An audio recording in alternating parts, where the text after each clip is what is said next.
Namaste and welcome everybody. I'm Sandy Graham, co-director of VASA and a member of the Vedic Friends Association. It's a pleasure to co-host our first Dharma Dialogues of 2026. These free monthly online gatherings held at the first Thursday of every month bring our community into direct conversation with VFA scholars, teachers, and artists living the Vedic knowledge in today's world. Before we begin, I'd like to get a sense of who's with us. If you're comfortable, put your videos on and then please type into the chat what city you're joining from. And let's just see how wide the VFA circle reaches. It is my pleasure to introduce my VFA co-host, the president of Vedic Friends Association, Benny Tillman, Balabhadra Dasa. Pardon me, that was a mouthful. Thank you, Sandy. Without you, I don't think we would be able to pull this off. So you're so essential to everything we do. So Hare Krishna, Namaste, and Happy New Year to everyone. Thank you all for coming. And before I begin, I want to share a verse from the Srimad Bhagavatam. Srimad Bhagavatam is a very important Vedic literature, and it's considered to be the cream of all Vedic knowledge. Nigamakalpataru Galitam Phalam. So this verse I'm going to read, I really feel that it sort of informs this discussion tonight, and it's specifically for our speakers, three esteemed speakers. So let me give the verse. It's from Srimad Bhagavatam, Canto 1, Chapter 1, verse number 9.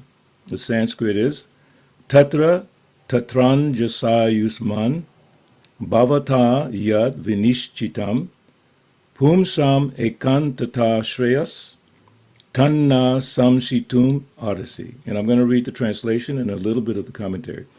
Please, therefore, being blessed with many years, explain to us in an easily understandable way what you have ascertained to be the absolute and ultimate good for the people in general. The purport is by His Divine Grace A.C. Bhaktivedanta Swami Prabhupada, the founder of the Hare Krishna movement, ISKCON. He says, in Bhagavad Gita, worship of the Acharya is recommended. The Acharyas and Goswamis are always absorbed in thought of the well-being of the general public, especially their spiritual well-being. Spiritual well-being is automatically followed by material well-being. The Acharyas therefore give directions in spiritual well-being for people in general. Foreseeing the incompetencies of the people in this age of Kali, or the Iron Age of Quarrel, the sages requested that Sutta Goswami give a summary of all revealed scriptures because the people of this age are condemned in every respect. The sages therefore inquired of the absolute good, which is the ultimate good for the people. So that is our humble request to our speakers tonight, to give us that essence of the Sanatana Dharma Vedic wisdom and how it can be applied. So we're heading into, or already into, 2026, and VFA, we're very excited to begin with our first Dharma Dialogue tonight. And we, as we promised in 2025, every month we'll have on the first Thursday of the month a Dharma Dialogue. And tonight is especially important. It's about creating a conscious Vedic 2026. As we know in the world today, there's so much chaos, and we won't get into any details about it. We all know so many things happening in the world. And people are becoming confused, and especially with the purpose of life. It seems like that purpose is getting confused. So the Vedic knowledge, Sanatana Dharma, proposes solutions to all these problems. And our three esteemed speakers tonight, of course, we're all, myself, Jeffrey, Kavindra, Rishi, Sri Nandanandana, and Sankirtana, we're all disciples of Bhaktivedanta Swami, and we've heard so much of this Vedic wisdom that now, in our part of our life, now we can share that from all different perspectives. This is the benefit of VFA. You get many different perspectives on the different topics that we'll bring up. So I want to first introduce our speakers. Stephen Knapp, Sri Nandanandana Dasa, is the founding president and co-chairman of VFA. He's an avid writer of more than 50 books And he was recently awarded Padma Shri, which is a very prestigious award from India. Jeffrey Armstrong, Kavindra Rishi, co-chairman of VFA and ICCR, distinguished Indologist, author, and poet. And he's also a songwriter, which I love his songs. And then Andy Fraenkel, Sankirtana Dasa, VFA Director of Education. He's an author and a lecturer, and he's an award-winning Vedic storyteller. So what we're going to do tonight, there's a couple of points that we want to cover. The dialogue, discovery, and Dharma in action. This is very important, how Dharma can be part of our lives and the lives of people in general. So we're going to speak about right understanding, vidya and avidya, right orientation, dharma and adharma, and right participation in the world. So let's begin our discussion with, I believe we have Stephen Knapp first. First question is, explain right understanding, vidya and avidya. Stephen, if you can take that. Okay, well, since I only got 3 minutes, let me see what I can do with that. Anyway, the thing of it is vidya means knowledge, avidya means ignorance or the lack of information, the proper information. And basically, there's so many different levels of knowledge, so many different levels of truths within this material creation that we exist in, that we have to be aware of so many different levels of awareness just to survive. But the point of it is that as we increase our focus on what is real knowledge, the great sages say that basically this whole universe is an illusion. But it's an illusion because it is temporary. And so that knowledge, which is actually most important, is that which is eternal, or that which is connected with the soul, the Atman. And the whole point of the understanding what is the Atman is to understand what is your true spiritual identity, who and what you really are. And it expands beyond that to understanding who and what your connection is with the Paramatma, or the Supreme Soul. So when we begin to understand that, then we actually begin to understand like what it's like to become awakened from a dream. The whole material existence is also considered to be like a dream by the sages of India. And the dream is real. The dream is real as long as you, even like the dream you have in the night, it's real as long as you don't wake up to reality. Like in the morning when you wake up to this so-called reality of the material world, we understand that the dream was just temporary, whatever it was, whether it was good or bad, it's come and gone. And now we're in reality, so to speak. Well, the same thing goes for this material existence. It's real, but it is temporary, and it continues to affect us as long as we don't become spiritually awakened. Once we become spiritually awakened, we begin to understand what is real, what is important, what is not important, what is the big stuff, what is the small stuff, and differentiate between the two, and really begin to focus on what matters most in this material universe, this life of a human being that we have. For example, one last point I'll mention is that in the word dharma, which includes the accumulation of vidya, knowledge, and understanding reality, Sanatana Dharma is often described as, Sanatana means eternal, Dharma sometimes is interpreted as duty.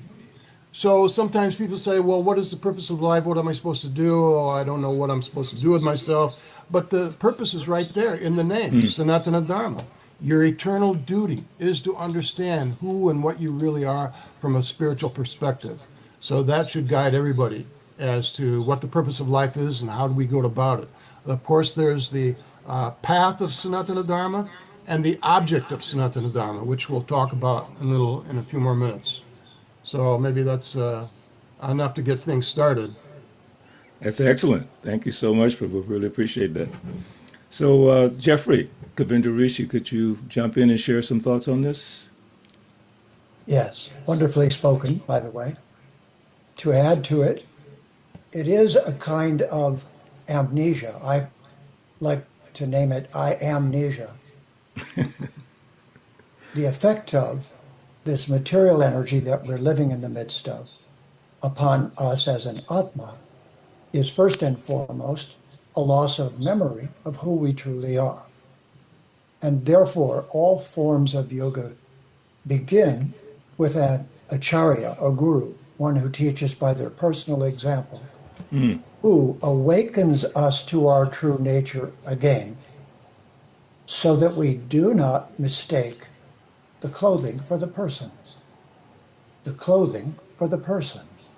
Instead, we know that we are a jiva atma, an immortal being. And even terms like spiritual are only relevant while we're wearing one of these bodies.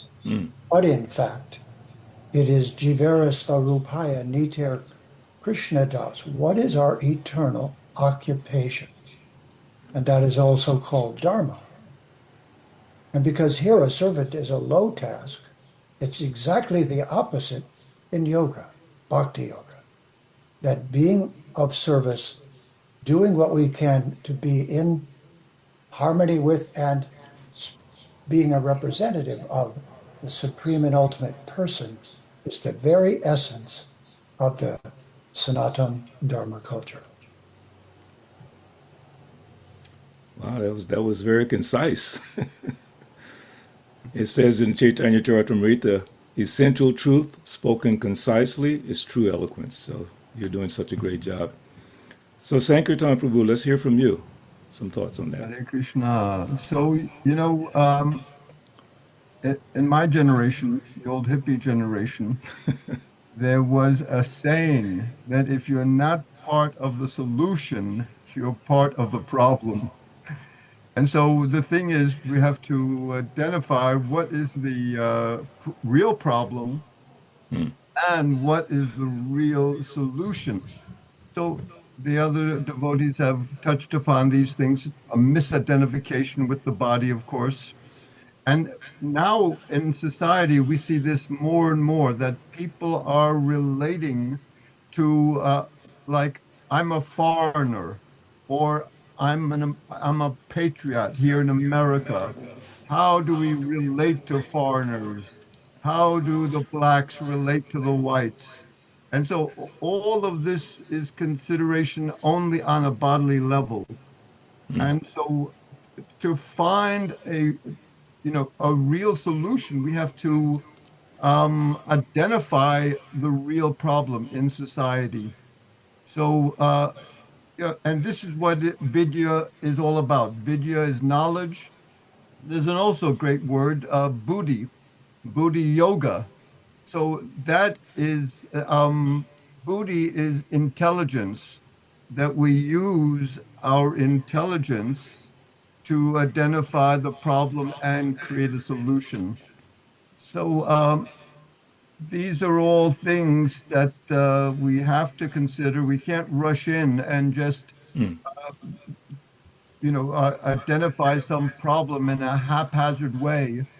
And neither do we want to when we find a solution. A real solution is not going to reestablish what was previously there, because over the decades, the previous actions have created the mess that we're in today, especially here in America. So that mess is created by the negligence and the misidentification of the problem, and it's kind of kicked the can down the road. Yeah. All of the various parties have been just kicking the can down the road, and now we're stuck with in America with a $36 trillion debt, and that amounts to about close to $1 trillion in interest every year. Wow. So, we have to seriously take a look and understand the situation.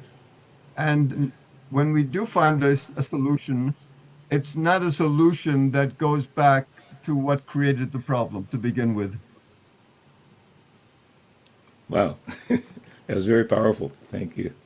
I think an underlining theme is, for me, is how can we as Vedic followers have a measurable impact on the situation in the world, as you all three are describing it, is it possible for us, not just the Vedic friends, but for us as a community of Dharmic followers, can we actually have an impact on the world situation? My answer is always yes. Always yes. We definitely can. So let's go on to the next point, which is explain right orientation, Dharma and Adharma. And again, let's start with Jeffrey Armstrong this time. Kavindra. Well, based on what you just said, of us changing our identity from being the physical body to an Atma, then we also go from a body call, named a Buddhi call, to a Buddhi call. We regain our discernment between that which is temporary and unconscious and who we truly are, what truly exists, and what its origin and source is. Because the activity of yoga is not to have that buddhi extinguished at any time during 24-hour day, but rather to walk through the necessary motions of being within prakriti, within matter, while remembering and staying connected to the being whom is the origin of all of us, and who reminds us then to be the ideal persons, which is called in Sanskrit acharya, one who teaches by their personal example. And as long as we do that, instead of just telling people what to do, we show them what and how to do it. That is very difficult to resist. And it has the characteristic of its father and mother, which is attraction. Radha and Krishna, the most attractive couple. We are to be their ambassadors, but in the most refined and elegant way, so that people are attracted and not repulsed.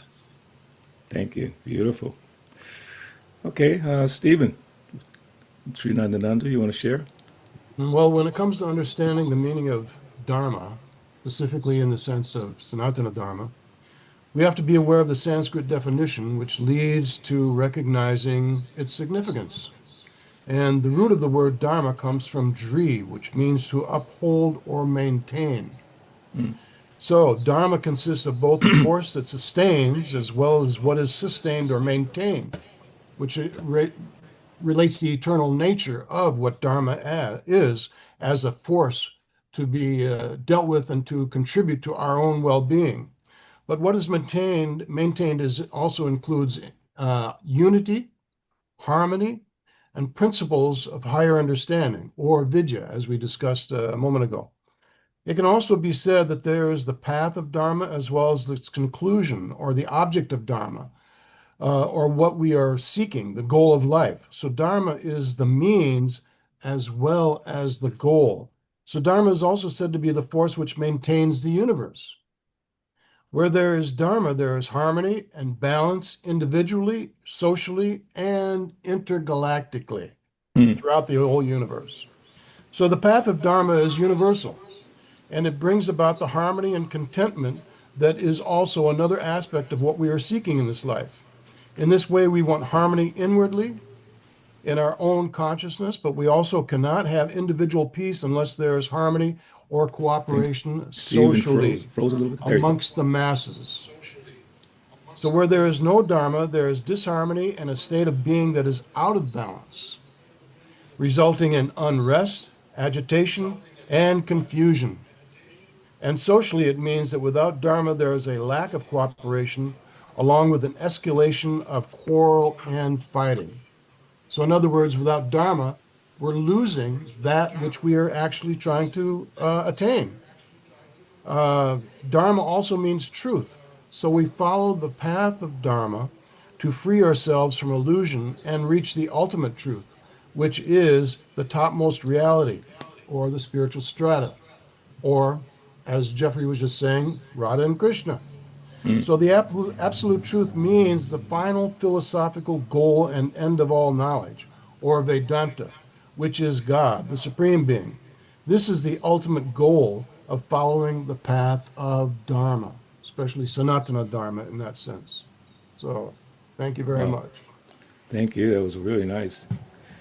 So correct me if I'm wrong. I believe there are 20 Dharma Shastras. Maybe Jeffrey knows that. It's 20 Dharma Shastras.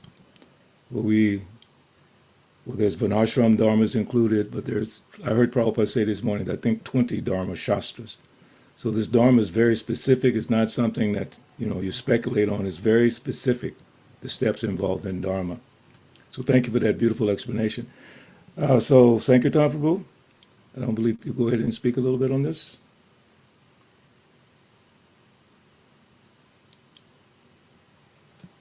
You're on mute. Please unmute yourself, Kavindra.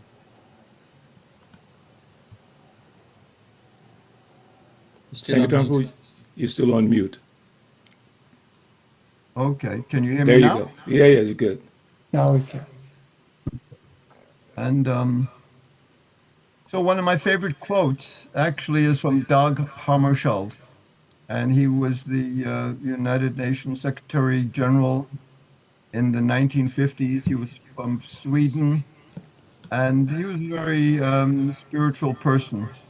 And the quote that I have that's very inspiring for me is, he says, in our era, the road to holiness necessarily passes through the world of action. And Wow. for me, that's a very profound statement, that the road to holiness, we're not running away and hiding in the forest or in a cave somewhere, but we're active social beings, and our path is through the world of actions. So this is very important. And of course, this is what Dharma is all about. We have certain actions and we have certain principles. And we also, to understand how the best way to use Dharma is actually we have to, society in general has to come to a consensus about what is the purpose of our society. Because the purpose of a real cultured, civilized society is peace and prosperity. So ages ago, Narada Muni, the great sage, came to Yudhisthira, who was a great king. And Yudhisthira was inquiring from the sage about how to govern.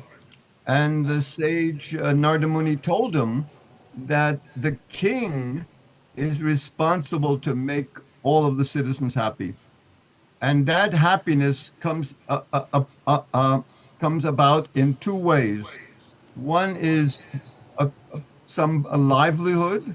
To be prosperous, you need a livelihood, and you also need um, a system of justice.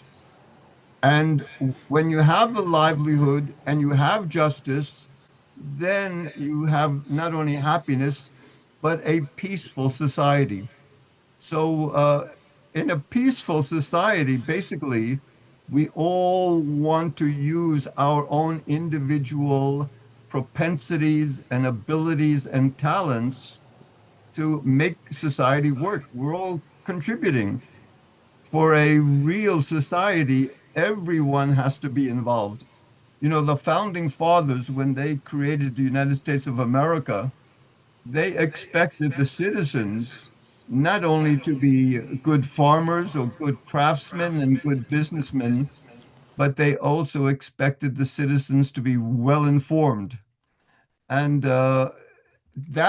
being well informed and being a part of a community and being involved in growing and maintaining and protecting the community, uh, that's all integral to what Dharma is about. Like someone mentioned, there's the four basic principles of Dharma: truthfulness, compassion, internal and external cleanliness, and also a mood of self-sacrifice. So basically, you want to maintain the community, maintain the society in the best way that you can. And this is all of our responsibility. And the founding fathers, they also considered, yes, it's the responsibility of everyone to not only have a right livelihood, but also to be well informed and be part of the process of growing and nurturing and protecting the community. So I think, all of those elements are very important for the principles of Dharma. Thank you very much. Very informative. Thank you. So we're going to move on to our third question. Actually, it's really a discussion point. What is one small but meaningful way a person can embody dharmic principles right now? And I'll say that again, right now, today, exactly where they are. So let's begin with Kavindra Rishi. Jeffrey, please, you start us off on that one. And you can take a little bit more time if you want. We have a little extra time. You're on mute, Jeffrey? Please unmute. There you go. Still muted? I apologize. I asked everybody to mute because we're getting feedback. So if you're not speaking, I've muted everybody. Jeffrey, the button on the bottom right, can you unmute yourself? Bottom right? Bottom left, sorry. Left. Mine's on the There you left. go. There we go. There you go. There you go. And Good. unmute. Well, delightful listening to these awakened and practicing what they talk about speakers. To be in the presence of those who are living this as a lifestyle is considered to be the best gift you can receive. Yad yad acharati shreshtas, tat tad evetaro janaha, sayat pramanam kurute, lokas tad anuvartate.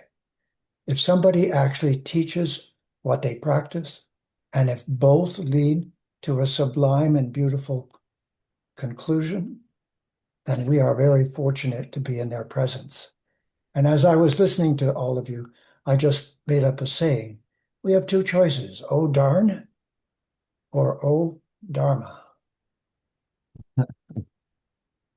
Because we either get booted for going against the laws of prakriti, of the nature of matter that we're in, or we remember that we're just visiting here, behave in such a way that we set an example of how to behave, and always remember and never forget who we really are, and be that as a personal example here, an acharya, someone demonstrating the apparently, supposedly invisible. And I feel in this conversation, in the presence of each of you, this secret that you can't wait to share, but you do until the person shows the signs of readiness, adhikari. This is the greatest thing, being around the masters of Vedic Vidya, to actually feel and see in them this exemplary behavior of remembering who we are in the midst of a chaotic and distorted reality. It's wonderful to have your company today and be in your presence. And I Jeffrey say G, you with gave a that, class. I was going to say you gave a class this weekend on this very subject, and you talked about the three gunas and how important it was to understand the three gunas. Maybe you could share a little bit about what those are and why we need to learn those and how this does, in a way, protect Dharma, or if you don't mind. not at all, of course. And the basis of the word guna is that matter, and this is pretty humorous to me, because it's a Sanskrit word, but it's called the goo. And it's sticky, gooey. It's not you, and it's stuck to you. We've all had this experience. You do something, and something's sticky, gooey. I used to pave asphalt roads when I was growing up, because my family in Kentucky had a company doing that, and let me say, there was sticky stuff on me at the end of the day. Later on, when I became a yogi and a yogic practitioner and came to understand the Veda and Dharma, I understood that it was Prakriti the goo of the matter that we're in the midst of, that was stuck to me. And this is where the gunas became so profound. To what degree are you stuck in the mud? To what degree are you trapped in the goo? Do you know who you really are outside of the definitions created by action and association inside this substance, which is not us? And what all of us in this group right now have in common is we live our lives exemplifying this, showing it in every possible way that we can, but not telling others what to do, but teaching as acharya by our personal example. So the gunas, in many ways, you might say, are the foundation of behavioral yoga, and knowing the gunas very well. And of course, then, yad yad acharati shreshtas, setting an example by our personal behavior and always remembering and never forgetting our personal relationship with Sri Bhagavan. Very nice. Thank you. It reminds me of how Prabhupada said that he called it designative disqualification. So the more we identify with this body, we disqualify ourselves. Conversely, that means that if we don't identify with the body, we can become, as he said, as expansive as Krishna in many ways. We increase our abilities. So thank you so much. So Sankirtana Prabhu, you want to jump in on this discussion? What is one small but meaningful way a person can embody dharmic principles right now, exactly where they are? Sankirtana? Well, for me, I've been meditating for almost 55 years now, since 1971 on the holy name. And this is a very important ingredient that to imbibe these principles. There's a meditative process, and then there's a process of action. And so I keep with me my prayer beads and chant the prayer Hare Krishna, Krishna Krishna, Hare Hare, Hare Rama, Rama Rama, Hare Hare. So this is one small way, actually, that we can prepare ourselves for the challenges to come and the challenges that are upon us.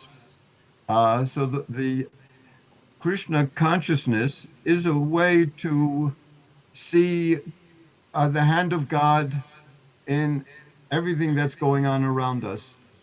And in this way, the practitioner, we have to understand the dynamics of our internal meditation and how to manifest that in the world at large. So, for instance, there's in the world where there's so many various issues and concerns.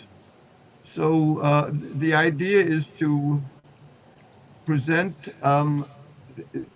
the knowledge and the intelligence and the dharma in a way where the public in general can begin to understand what is dharma and what is adharma, and start making decisions for themselves based on this knowledge. And also, like Jeffrey was saying, there's the three modes of material nature. These are very important.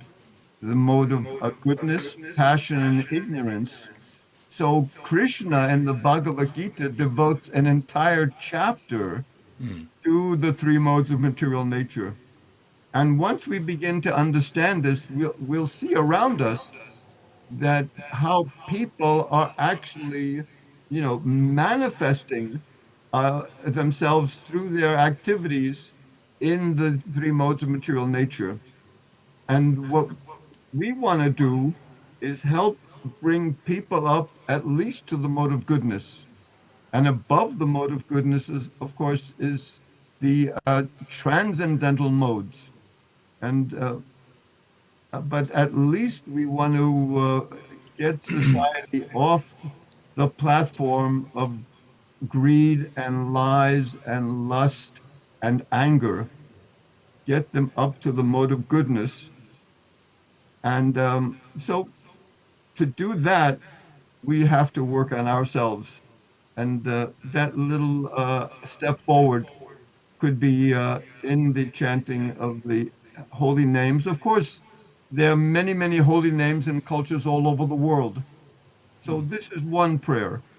And there are many prayers, many different names for God in cultures all over the world. And people can enter into a meditative state, whatever prayer or whatever mantras, whatever way they feel comfortable with. So thank you. No, thank you. It's just, I was experimenting last Friday when I was downtown Atlanta doing chanting kirtan.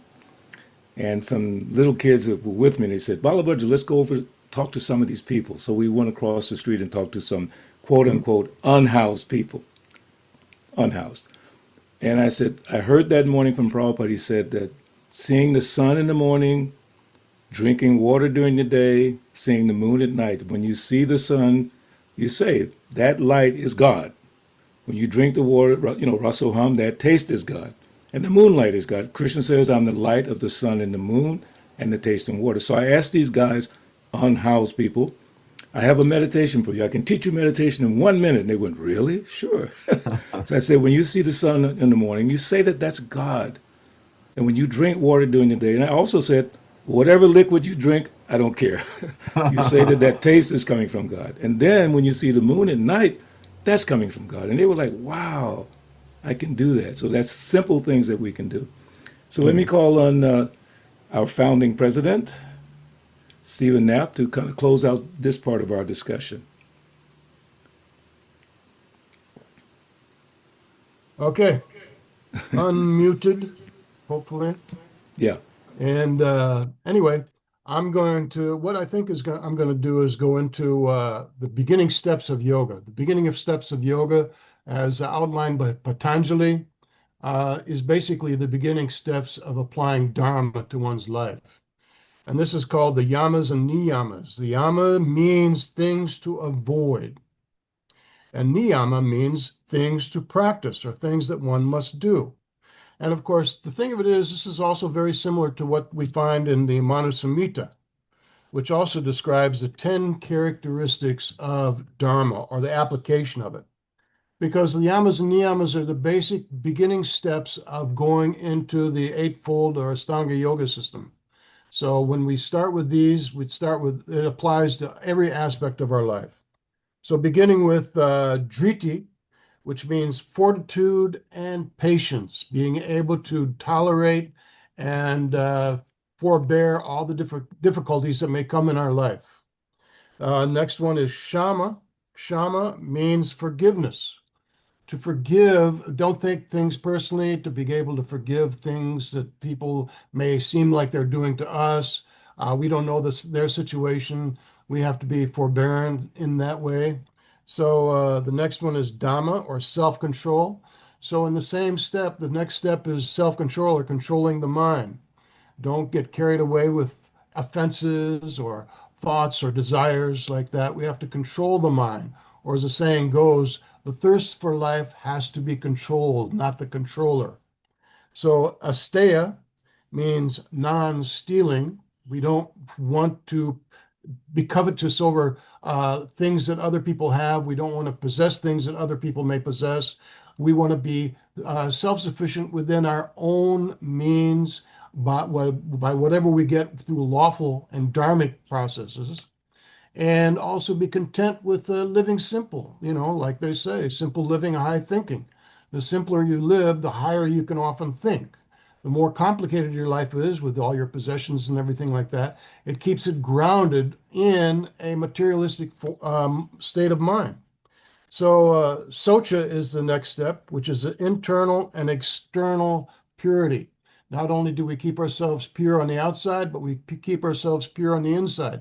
It doesn't just mean controlling our thoughts, but applying meditation chanting of our japa, chanting the Hare Krishna mantra, so that it purifies the mind. It becomes purified and cleansed of all the different materialistic tendencies and desires that exist within it.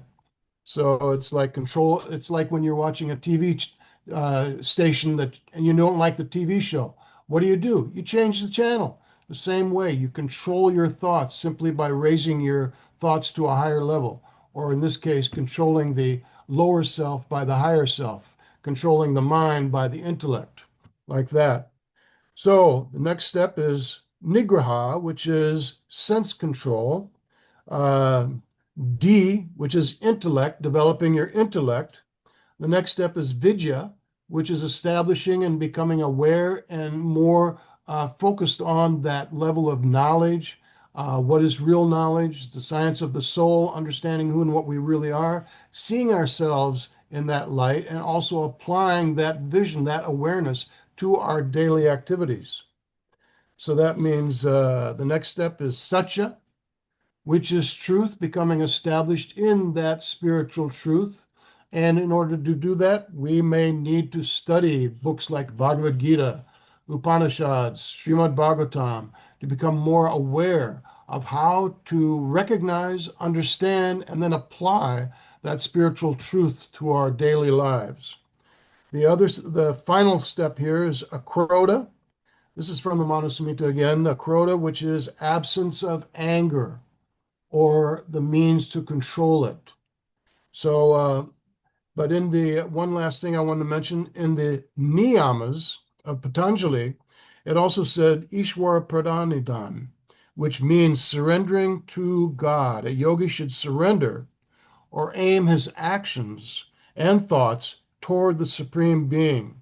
Such surrender is one of the highest principles of yoga, certainly one of the highest principles of Dharma. The last thing, which is presented in Tulsi Das's version of the Ramayana, he says, welfare of others, meaning all living beings, is Dharma. So there's many ways to apply that principle, but when we say welfare of all others, it doesn't mean just human beings. It means all living entities, animals, plants, whatever species there is. We need to have the vision and the concern for the well-being of all living entities throughout the universe. So if we can apply those things, we're well on our way to being able to establish ourselves in a dharmic lifestyle.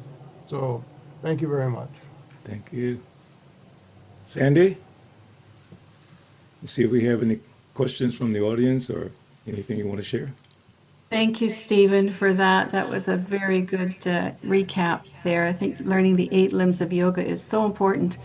And I often hear new people who come to, let's just say, a spiritual lifestyle, like to say, oh, the knowledge is all within me. I don't need a guru.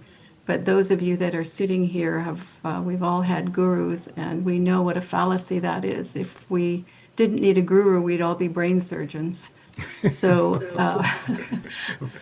it is wonderful listening to each and every one of you bring out a point. And I wish Jeffrey had said a little bit more there. He wasn't, he was very concise, I must say, Jeffrey. Yes. And Stephen, thank you so very much for making those detailed points. And to Andy for broadening it to society and how society can be more dharmic. And we need to start with ourselves, but we do need to spread to our family and to our societies, and we just can't be living in our little bubble.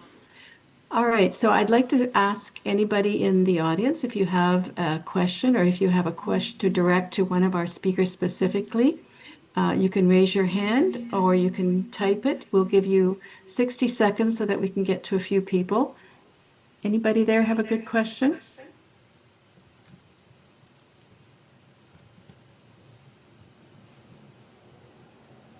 You all have it? You all know the answers? I love it. What a great group. Jeffrey G raised hand. Jeffrey G? Yes. I have a question which is the question. because everyone listening is a person. The question is, do you have an ultimate best friend?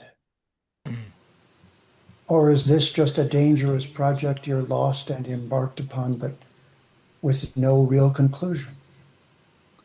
And to summarize, what is amazing about the Vedic culture is that the person who is responsible for the existence of everything came to the planet on which we're living, Mata Bhumi, Mother Earth, and spoke a message that we could always remember and never forget, inviting us to be best friends.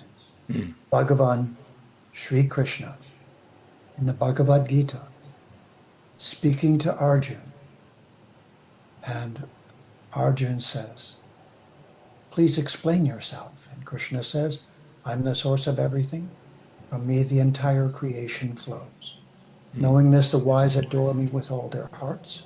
Their thoughts dwell in me. Their lives are surrendered unto me. And they derive great satisfaction and bliss, enlightening one another and conversing about. To those who are constantly devoted and adore me with purest love, I give the understanding by which they may come to me. Out of compassion for them, I, who am dwelling within their hearts, destroy the darkness born of ignorance, the shining lamp of Vedic knowledge. It is so wonderful to be here with all of you who are personifications of that great wisdom that Bhagavan Sri Krishna brought to us and our Guru and Gurus. It's an honor to be with you and to hear you each in your own way speak this from experience in such a way that everyone can follow in your footsteps. That's called Acharya, one who teaches by example. Namaste to all of you. Hare Krishna. Thank you. So, Sandy, I don't see if we have any questions, but I see that we have one of our esteemed VFA Special speakers. guest, yeah. Yeah, that's Michael Cremo, also known as Druta Karma. If you'd like to maybe chime in for a moment or two, Druta Karma Prabhu, we'd appreciate hearing from you. And we hope that in the near future we can spotlight you on one of our upcoming dialogues, because he's presented a book, this on Vedic archaeology, tough word to say, but very, very deep researcher. So would you like to say Actually, a few words? it was called Forbidden Archaeology, and Forbidden at the time it archaeology, was yeah. written, it was Yeah. extremely controversial because people didn't want history to go back that far. So, Michael, you did a great service for society. Can you say a few words? Well, although I was initially writing about archaeology, it does lead to these larger questions because the evidence that I was talking about, it contradicts the dominant theories today about human origins and antiquity. But what does that mean? Well, it means we need new explanations for human origins, human purpose, human nature. And I think those new explanations aren't going to rely on DNA and the material elements, the chemical elements that you find in the periodic table. They're going to involve things like consciousness and personality. And, the Vedic teachings, starting from the Vedanta Sutras, say, Aham Brahmasmi. They don't say Aham carbon, hydrogen, oxygen. I am consciousness, I am spirit. And then the question becomes, well, what practically does that mean for our lives here in this world?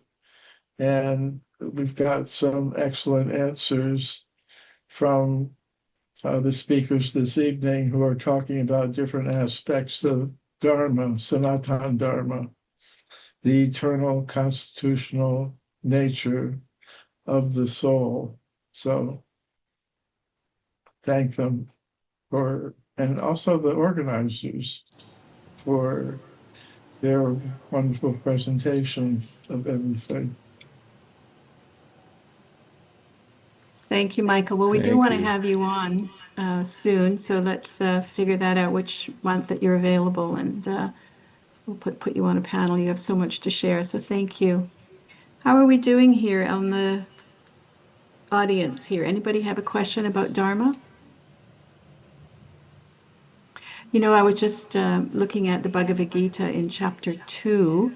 I'll paraphrase it here because I don't have it memorized, but it's at the point where Arjuna is talking to Krishna, and he says, and you have to remember that Arjuna is at the top of his game.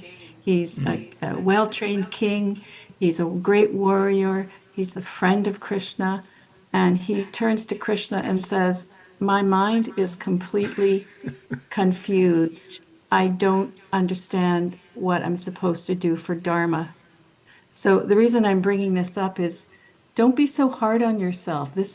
Jeffrey always calls it, this is the universe, and we are in the university. We're all in different grades learning, and we will all forget what Dharma is. We make mistakes, but keeping the company of good acharyas like this group, even if it should check in every month, it'll be a refresher. And I hope that over the next year, we all gain more Dharma, more Sanatana Dharma, and by the end of the year, we can say, oh my goodness, I'm a changed person. I'm a better person. And we are very fortunate to have this group of scholars make themselves available for us. And please take advantage of them. No question is too small or embarrassing or whatever. We've all asked them. So I encourage you to please take advantage. Benny? Wow. There is a question from Marisa. Yeah, go in the ahead, chat. please. Yeah. Sandy ji, Marissa, where are you? in the chat there's a question. Okay, Marissa. Okay, Marissa asks this. Well, here we go. This is a perfect example. She says, might be a silly question, but how do you find your Dharma if you feel lost? Wow. Jeffrey G., you want to take that question? You answer this question every day for clients. Certainly. The term that all of us who have done this utilize is surrender, a word which is most often used in violent and dangerous struggles. But in fact, it actually means listening and then implementing. The single message that all of the greatest acharyas have said to all of the people who approach them is to chant mantra, in particular composed of the names of the Supreme Being. And there are various of those names, but they are the new go-to. They're your new addiction. They're the water you survive by in the desert. It is through these Sanskrit mantras that we have an activity that we do as soon as nothing else is attracting our attention. It's the default setting. When not acting, chant mantra. While acting, chant mantra, if you can get away with it.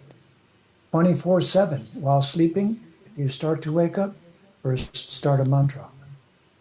This is because the secret that was given to us by our great acharyas, by each of the true gurus, is this secret. Sanskrit is bulletproof, weatherproof. It never stops working. And it is the carrier language for the truths that always are true. And therefore, introduce that into your life and let it be your medicine, let it be your food, let it be your solace and your best friend. And oh, look at that.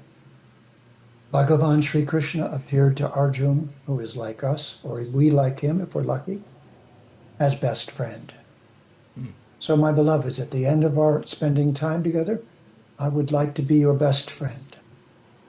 I would like to be available whenever you truly need someone just to speak with. And for me, that best friend when none of you are available, even my beloved Sandhya Devi, is Bhagavan Sri Krishna. And this is the yoga that never ceases and never fails to serve you. Thank you very much. Namaste. Hare Krishna, thank you. One thing I'd like to add, if I Please may. go ahead. The thing is that we all have different abilities and different talents. Very often we might not recognize them. And so the solution is to, just like Arjuna approached Krishna, he was confused as to what to do. So each of us has to approach the Lord within the heart and say, I know I can do something. I know I have some talents. Please help me find them. Please allow me to serve you in some capacity. And so in serving Krishna and serving the Lord within the heart, we also have the opportunity to serve the rest of society according to our individual abilities and propensities. But the main thing is to pray to the Lord. And even Jeffrey had mentioned Mother Bhumi earlier. And the thing about Bhumi is there was a problem on the earth. But she, to solve the problem, she couldn't solve the problem. It was too overwhelming.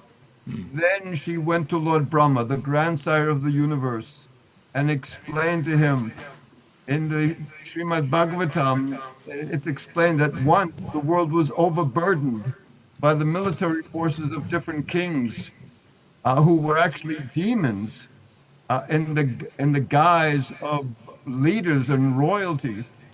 And so, in one sense, we're finding the same situation in our midst today. The world is overburdened by military forces, so many weapons, so much disturbance. People are being bombed in their own homes. So it is a great dilemma that the world is experiencing. And that within the midst of that dilemma, it behooves us to find what we can contribute, what we can share for the well-being of the rest of the society. So to approach the Lord within the heart is the first step. Wow. Thank you so Thank you, much. Andy. Yeah, thank you very much. It just goes back to the verse that I quoted in the beginning. Please, therefore, being blessed with many years, explain to us in an easily understandable way what you have ascertained to be the absolute and ultimate good for the people in general, because that ultimate good is being ignored. So thank you very much. And I just want to remind everyone that we have this Dharma Dialogue the first Thursday of every month, and we definitely encourage you to please join us for that. You can sign up at vfa-vedicfriends.org and make sure you register as a member. It doesn't cost anything. That way you'll be on our mailing list. And Sandy is very expert at getting the information out to everybody on time. So please take the time to do that. So that'll be on February the 5th. And one last thing, which I always say to all of our members and friends, if you have a suggestion for a topic that you want us to cover in these dialogues, please send it to us, and we'll schedule that as one of our dialogues.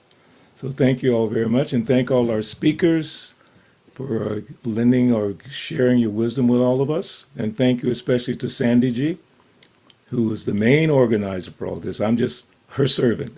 She's organizing everything. So thank you all very much, and Hare Krishna, Krishna Krishna, Hare Hare, Hare Rama, Rama Rama, Hare Hare. And I request all the speakers and also Amitabh Sharma Prabhu to remain on the call.